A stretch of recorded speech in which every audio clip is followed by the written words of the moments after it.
සඳුනි බහැපන් එළියට පරට්ටිය අද නම් මේකෙන් දෙක එකක් විසඳ ගන්නවා. ඇයි මොකද? කවුද යකෝ අපේ ගෙදරට උඩ බුරුනේගේ? ඈ බම් පරට්ටිය. මම ෆාම් කිලෝ 10ක් ගෙනාවා. උඹ මට පේනවා ගම් කිලෝ 20ක් ගෙනාවේ. පයන්නෙත් මියන්න ෆාම් බිත්තර වගේ දෙයක් ගම් බිත්තර. එහෙමද? බලපන් අපේ ගෙදර ගෙනා අඟල් 32 ටී එකක්. තොගේ 32 වගේ නෙමෙයි යකෝ. අන්න අපේ ගොළුව අඟල් 61ක් දාලා තින්නේ නැවට. ඇත්තද? අපි ගෙනාවකෝ දොරපහේ ෆ්‍රිජ් එකක්. අන්න බලපන් ගෙයි දිනවා. ෆ්‍රිජ් එක වගේද බං මගේ මස් කඩේ තියෙන ඩීප්‍රෙෂර් 10. අනික අපි ගෙනාව ට්‍රිබල් මෙට් එක ගහද්දි දෙක වදින්නේ නේද අපේ මහත්තයා.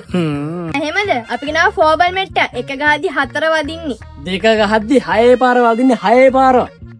ඈ යකෝ 6 පාරවල් ගන්න පැතුම් නිසංකද? ඇත්තද? උඹ හරියන් එහා පැත්ත.